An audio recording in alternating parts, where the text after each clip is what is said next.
মধ্যপ্রাচ্যের আকাশে আবার যুদ্ধের কালো মেঘ। একের পর এক বিস্ফোরণ, ক্ষেপণাস্ত্র হামলা আর পাল্টাপাল্টি হুমকিতে নতুন করে অস্থির হয়ে উঠেছে পুরো অঞ্চল। আর সেই উত্তেজনার সরাসরি প্রভাব পড়েছে বিশ্ব অর্থনীতির অন্যতম গুরুত্বপূর্ণ খাত জ্বালানি বাজারে। মাত্র কয়েক ঘন্টার ব্যবধানে আন্তর্জাতিক বাজারে তেলের দাম ব্যারেল প্রতি $3 বেশি বেড়ে গেছে। বিশ্লেষকদের আশঙ্কা, পরিস্থিতি আরও খারাপ হলে বিশ্বজুড়ে জ্বালানির সংকট ও মূল্যস্ফীতির নতুন ঢেউ শুরু হতে পারে।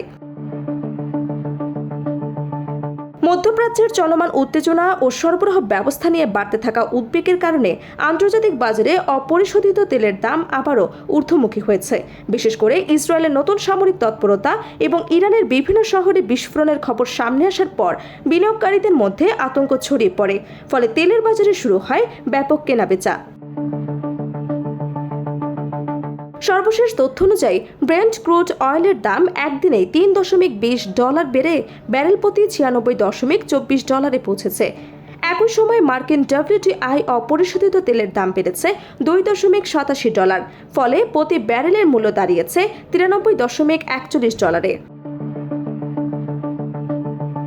উল্লেখযোগ্য বিষয় হল, মাত্র কয়েকদিন আগেই বাজারে কিছুটা স্বস্তির ইঙ্গিত দেখা দিয়েছিল।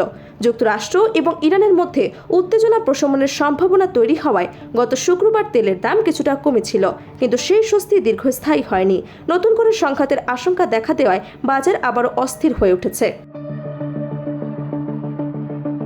বিশেষ করে সোমবার ভোরে ইরানের রাজধানী তেহরান সহ তাবরিজ এবং ইস্পাহানে বিস্ফোরণের শব্দ শোনা যাওয়ার খবর পরিস্থিতিকে আরও জটিল করে তুলেছে। এসব ঘটনার পর মধ্যপ্রাচ্যের সংঘাত দ্রুত শেষ হওয়ার সম্ভাবনা নিয়ে নতুন করে প্রশ্ন উঠেছে।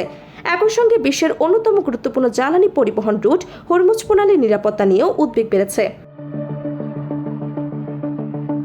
বিশ্বের মোট সমুদ্র পথে পরিবাহিত তেলের প্রায় 1/5 হরমুজ প্রণালী দিয়ে পরিবহন করা হয়। ফলে এই পথের যে কোনো ধরনের অচলাবস্থা বা নিরাপত্তার ঝুঁকি বিশ্ববাজারে তেলের সরবরাহকে সরাসরি প্রভাবিত করতে পারে।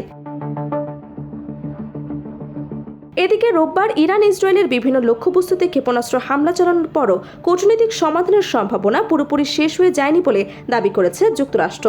মার্কিন প্রেসিডেন্ট ডোনাল্ড ট্রাম্প জানিয়েছেন, বৃহত্তর সংঘাত এড়াতে এখন একটি রাজনৈতিক সমঝোতার সুযোগ রয়েছে। তিনি ইসরায়েলের প্রধানমন্ত্রী বেঞ্জামিন নেতানিয়াহুকে নতুন সামরিক অভিযান থেকে বিরত থাকার আহ্বান জানিয়েছে বলে দাবি করেন। অন্যদিকে ইরানও নিজেদের অবস্থান স্পষ্ট করেছে। দেশটি বলছে, লেবাননে যুদ্ধবিরতি কার্যকর করা এবং আঞ্চলিক স্থিতিশীলতা ফিরিয়ে আনার সম্ভাব্য যে কোনো শান্তি আলোচনার গুরুত্বপূর্ণ অংশ। এর আগে মার্চ মাসে ইরান সমর্থিত হিজবুল্লাহ হামলার পর ইসরায়েল লেবাননে বড় ধরনের সামরিক অভিযান শুরু করে। তবে যুদ্ধবিরতির সেই আশাবাদ এখন আবারও চাপের মুখে পড়েছে, কারণ নতুন উত্তেজনা পুরো অঞ্চলের নিরাপত্তা পরিস্থিতিকে অনিশ্চিত করে তুলেছে। এদিকে বাজারের সরবরাহ সংকট মোকাবিলার লক্ষ্যে ওপেক প্লাস জোট রোববার টানা চতুর্থবারের মতো তেল উৎপাদন বাড়ানোর সিদ্ধান্ত নিয়েছে। কিন্তু বিশ্লেষকদের অনেকেই মনে করেন, বর্তমান পরিস্থিতিতে এই সিদ্ধান্তের প্রভাব খুব একটা কার্যকর হবে না। জ্বালানি গবেষণা প্রতিষ্ঠান রিস্টার্ট এনার্জির ভূ রাজনৈতিক বিশ্লেষক বিভাগের প্রধান জর্জ লিওনের মতে, হরমুজ প্রণালীতে সম্ভাব্য বিঘ্ন এবং বিভিন্ন উৎপাদনকারী দেশের সীমিত সক্ষমতার কারণে উৎপাদন বৃদ্ধির সিদ্ধান্ত বাজারে বড় কোনো পরিবর্তন আনতে পারবে না। সব মিলিয়ে মধ্যপ্রাচ্যের সংঘাত এখন শুধু আঞ্চলিক নিরাপত্তার বিষয় নয়, বরং বিশ্ব অর্থনীতির জন্য বড় উদ্বেগের কারণ হয়ে দাঁড়িয়েছে। আর যতদিন না উত্তেজনা কমছে, ততদিন তেলের বাজারে অস্থিরতা অব্যাহত থাকার আশঙ্কা করছে বিশ্লেষকরা। ফলে এখন সবার নজর মধ্যপ্রাচ্যের দিকে, কারণ সেখানকার প্রতিটি বিস্ফোরণ, প্রতিটি ক্ষেপণাস্ত্র এবং প্রতিটি রাজনৈতিক সিদ্ধান্তের প্রভাব পড়ছে পুরো বিশ্বের জ্বালানি বাজারে।